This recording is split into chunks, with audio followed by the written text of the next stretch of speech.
우리는 성전 문 앞에서 선포되었던 소위 성전 설교라고 하는 예레미야의 세 번째 설교의 결론 부분에 도달을 했습니다.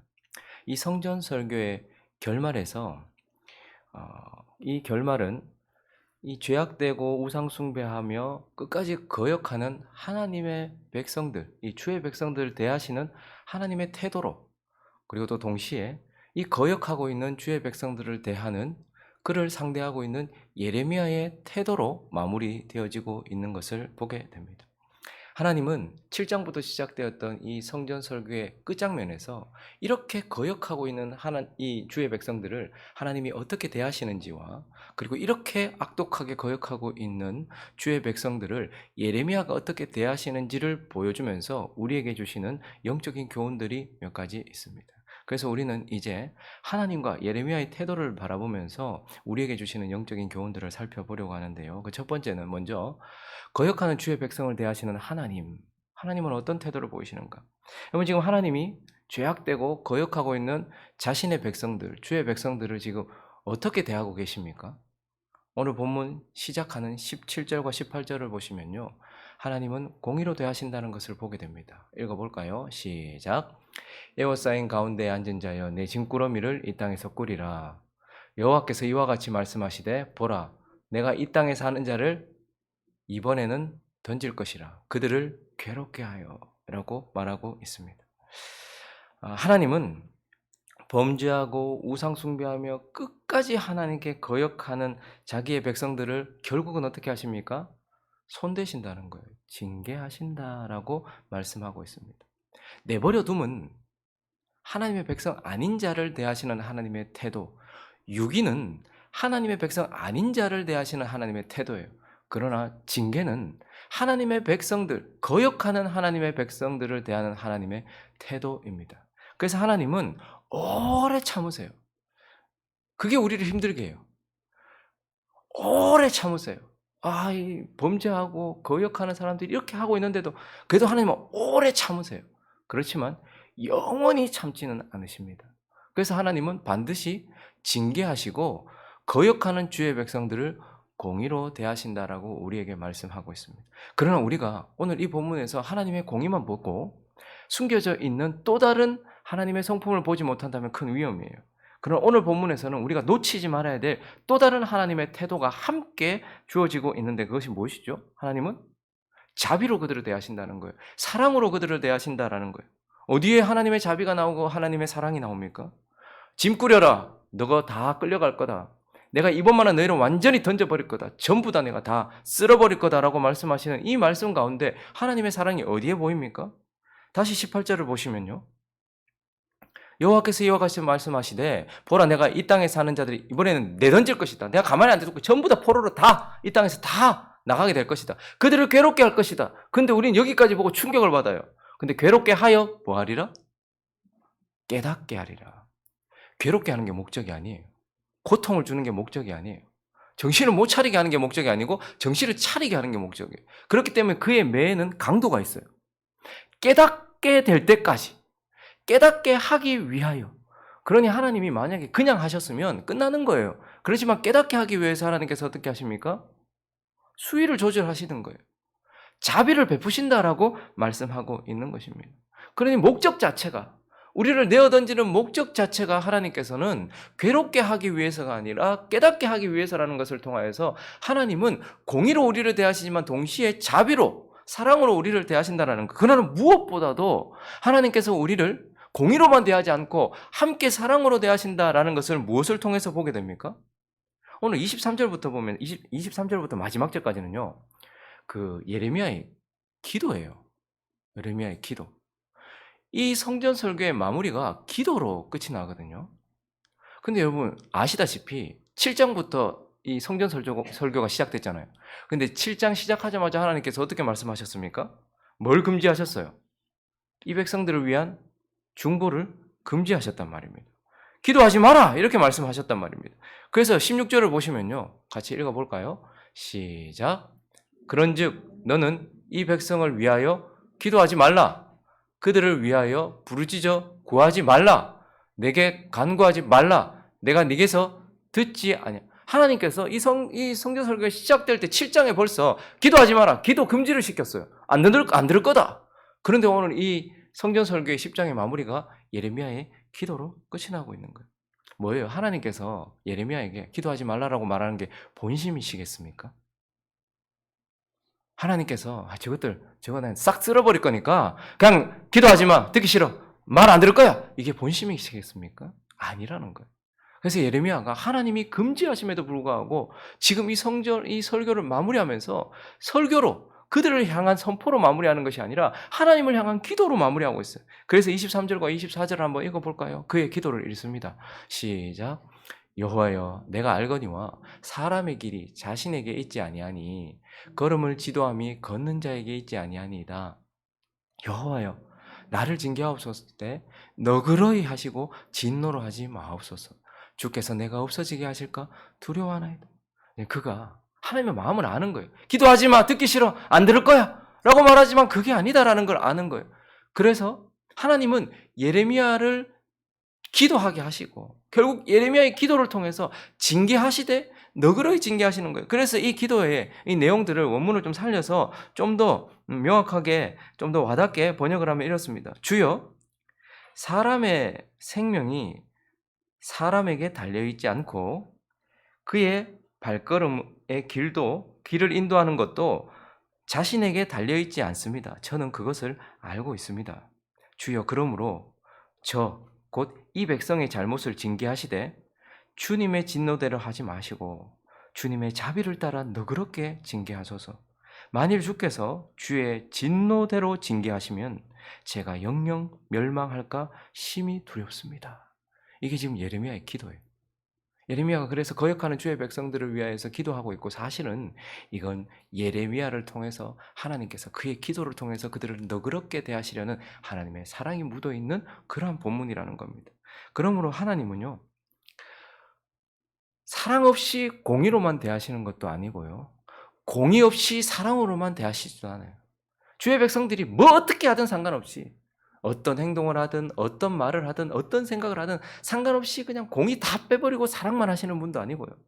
잘못하면 무조건적으로 하나님께서 치시는 사랑 없는 공의로만 대하시는 것도 아닙니다. 하나님은 여전히 저와 여러분을 그리고 거역하는 주의 백성을 공의와 사랑으로 대하고 계세요. 저와 여러분이 지옥 백성이었을 때에도 하나님은 공의와 사랑으로 우리를 대하셨고 그래서 우리가 의롭게 되었잖아요.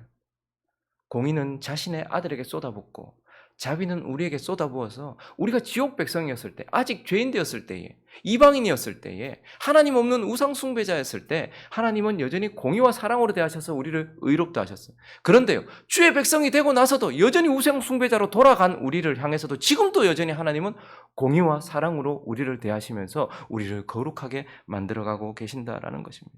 그래서 하나님은 거역하는 주의 백성들을 공의와 사랑으로 대하신다라는 것을 이 설교의 결말로 우리에게 보여주고 계십니다.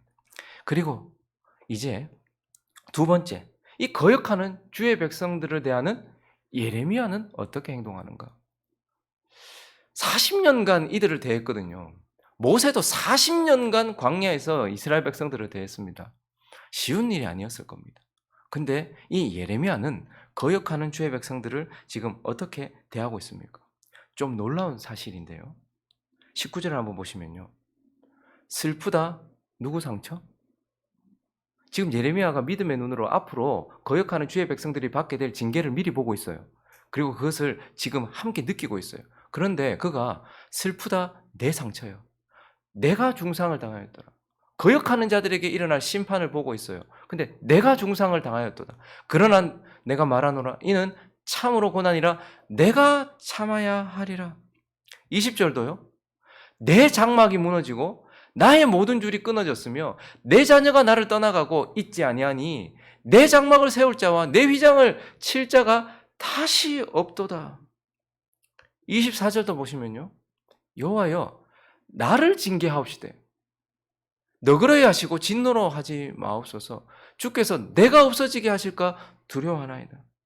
거역하는 주의 백성들을 지금 예레미야가 어떻게 대하고 있죠? 자신과 일치시켜서 대하고 있죠.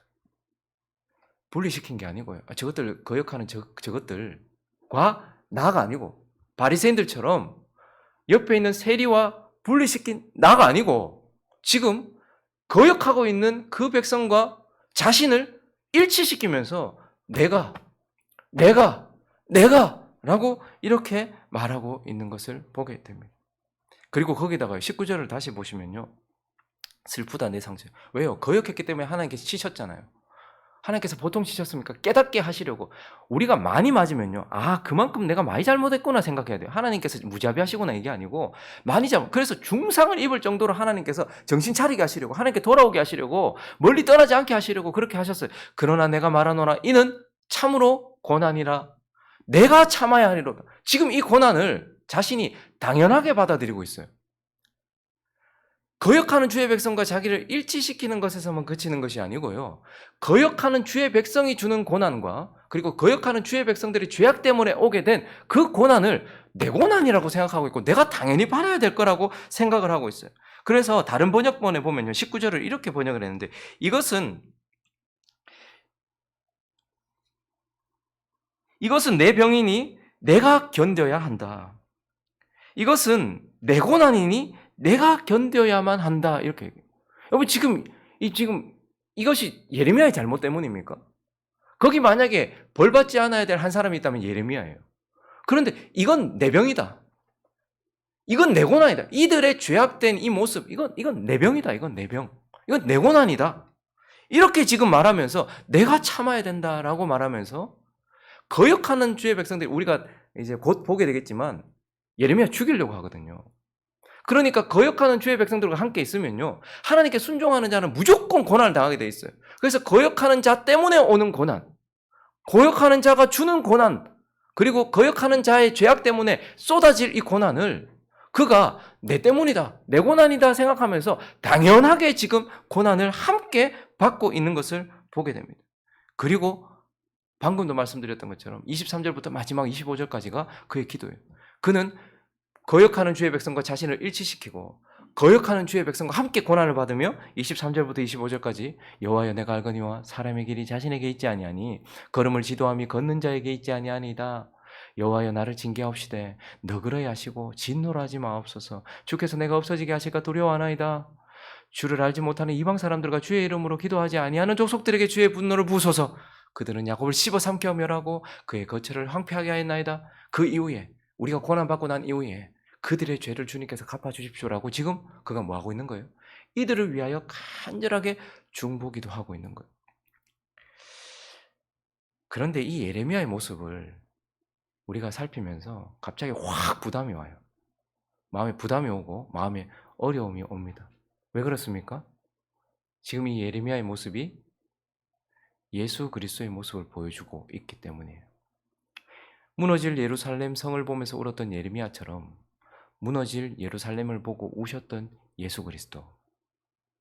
거역하고 죄악되고 우상 숭배하는 그 거역하는 백성들과 자신을 일치시켰던 예레미야처럼 예수 그리스도는 거역하는 우리와 자신을 일치시키셨습니다. 그리고요. 우리의 죄악 때문이요. 그건 우리의 질병이에요. 우리의 고난, 우리가 받아야 될 고난이에요. 근데 예수 그리스도는 그 모든 것들을 짊어지시고 이 고난을 대신 당하시고 함께 당하셨어요. 그리고 그분은 끝까지 숨이 끊어지는 그 순간까지 우리를 위해 중보하셨어요. 여러분 지금 예레미야의 모습을 보면서 마음에 부담이 오고 갑자기 마음에 걸림이 오는 이유는 예레미야가 지금 예수 그리스도를 보여주고 있고 그렇기 때문에 예수 그리스도는 우리의 구세주이기도 하고 우리의 뭐죠? 본보기이기도 하기 때문에 사실 예레미야의 모습을 보여주시는 하나님은 예수 그리스도를 보여주시고 예수 그리스도를 보여주심으로써 우리에게도 따라가라라고 말씀하고 있기 때문에 이 말씀은 상당히 부담이 됩니다. 예레미야는 거역하는 그 백성들을 보면서 울었어요. 분노한 것이 아니고 깨어질 그들을 보면서 울었어요. 예레미야는 또한 그 거역하는 백성과 자기를 일치시켰어요. 그리고요, 그들과 함께 고난을 받았고 그들 때문에 고난을 받았고 그리고 끝까지 그들을 위해 중보하고 있으면서 예수의 모습을 보여주었고 결국 우리의 구세주임과 동시에 우리의 본보기인 예수 그리스도를 보여주시면서 우리에게도 예레미야처럼 하라고 하는 거예요. 저는 이 말씀을 준비하면서 마음이 상당히 어려웠습니다. 저의 본성은 이러지 못합니다. 한 번 거역하는 것도 아니고 끊임없이 거역하는 사람들을 볼 때에 저는 그들을 향해 분노가 일어나요. 그리고 그들과 떨어지고 싶어요. 그리고 그들 때문에 고난받고 싶지도 않고 그들과 함께 고난받고 싶지도 않아요. 그리고 그들을 위하여 기도하던 기도를 멈추고 싶어요. 이게 저의 본성입니다. 제 안에 있는 본성. 그러나 또 한편 제 안에는 예레미야와 같이 해야 된다는 마음이 함께 싸우고 있어요. 야, 네 옛자와 네 육신을 따르겠느냐? 아니면 네게 준 새 생명과 네 안에 있는 그 하나님의 생명을 따르겠느냐? 이 말씀을 준비하면서 예레미야의 모습을 바라보면서 내가 이렇게 해야 된다라는 생각을 할 때에 갈등이 와요. 와, 정말 저렇게 거역하는 자를 나와 하나로 일치시키고 떨어지지 않고 같이 고난받으면서 내가 그렇게 해야 되는가? 제 본성은 그렇지 않아요. 그렇지만 하나님 말씀하십니다. 언제나 나를 따라오려거든 자기를 부인하고 자기 십자가를 지고 나를 쫓을 것이니라. 예, 주님. 저는 분노하고 저는 분리되고 싶고 저는 기도를 멈추고 싶고 저는 저들 때문에 고난받고 싶지 않지만 그러나 이런 나를 부인하고 예레미야가 그랬던 것처럼 그렇게 살아가라고 이 설교의 마무리를 하시니 저는 삶의 한 절이라도 그렇게 해보겠습니다 라고 이렇게 마무리하면서 이 설교를 준비했었습니다. 말씀을 정리합니다. 하나님은 거역하는 주의 백성들을 공의와 자비로 대하십니다. 그런데 공의는 누구를 통해서? 완악한 바벨론을 통해서. 자비는 누구를 통해서? 하나님의 사람 예레미야를 통해서. 저와 여러분에게 어떤 역할을 맡기셨는지 아시죠? 우리는 바벨론이 되고 싶어요. 아, 주여, 내가 몽둥이가 되겠습니다. 내가 바벨론이 되겠습니다. 하고 싶을지 몰라요. 그러나 하나님은 우리에게 나는 바벨론을 통해 공의를 실행하지만 나는 예레미야를 통해 사랑을 실행한다. 그리고 이 땅에 있는 너희 모두가 다 예레미야와 같이 자비를 실행하는 자가 되어야 된다라고 말씀하십니다. 오늘 이 아침에 어떤 역할을 감당하시겠습니까? 사실 내 대답이 중요한 건 아니에요. 왜냐하면 누구든지 나를 따라오려거든 자기를 부인하고 자기 십자가를 지고 따라올 것이다 라고 말씀하시기 때문입니다. 참 소망스럽습니다. 하나님이 거역하는 주의 백성들을 공의와 자비로 대해주신다고 하니까요. 그리고 참 감사합니다. 저와 여러분을 예레미야처럼 대해주시기 때문에 그렇습니다. 이 말씀 붙들고서 우리가 거역하는 주의 백성들 가운데서 기도하며 그들과 함께 고난을 받으며 주님 기뻐하시는 모습으로 살아가는 저와 여러분 되시기를 예수 그리스도의 이름으로 축원합니다.